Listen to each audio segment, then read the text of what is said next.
Hi everyone, welcome. Thanks for joining me today. I can scarcely believe it is the middle of September. The good news is I finished my garden series and you can find out all about it in my previous video, Abstracting My Garden. So today I'm going to take a look at the series and I'm going to tell you what I do when I'm finished a series. First of all, I'm going to introduce each of the members of the cast, so to speak, and then I am going to go through what's working and what's not, and I'll tell you which one of these paintings make the cut.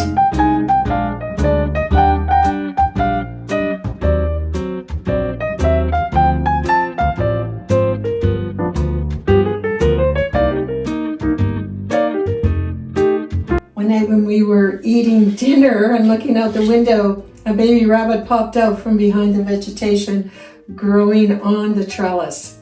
I like this painting.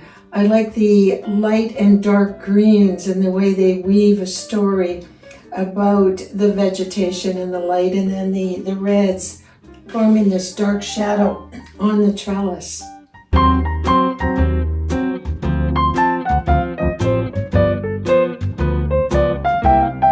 Was inspired by a darker corner of our garden where there are some honeyberry bushes and it's rabbit's nest back in the corner.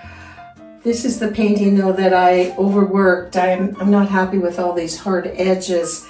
I talk about it more in the video. My paintings suck. If you want to check out what my thinking is there and what happened.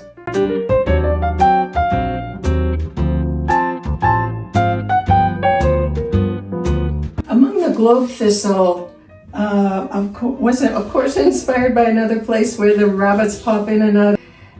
It is the one that is least like the other paintings. The visual narrative here is just slightly weaker, I believe, but nevertheless I picked up on some of the light and dark greens and interplay down in the leaves and the stems of the flowers.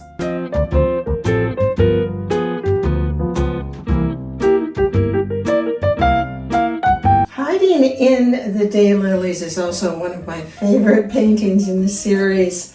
I mean, who wouldn't love these beautiful pink fluorescent flowers?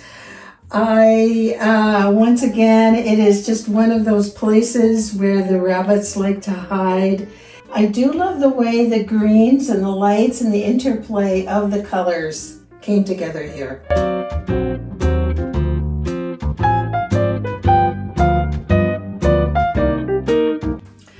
Under the hostas is another one of the paintings that was inspired by one of the darker corners of the garden. In this corner, it is mostly vegetation, and it can try to, of course, emphasize the sunlight falling on the vegetation here.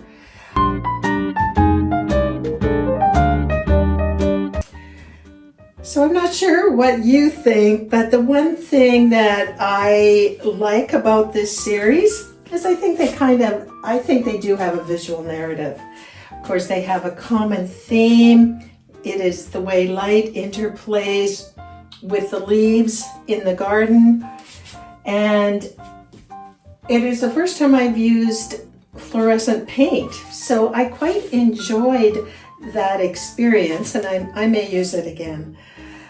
I think though that when I look at the paintings in more detail, and if I think about the 75 to 90% rule, get rid of that 75 to 90% of your paintings, I have to look at these and say, okay, one or two of you is probably going to end up going. I'm thinking that if I do eventually work over or destroy two of these paintings, it will be this one and it will be this one. Tell me what you think in the comments below. So I'm looking forward to having you join me again next week. I will be back out at the lake and I'm going to be zooming in on the world at my feet. I'll see you then. Bye.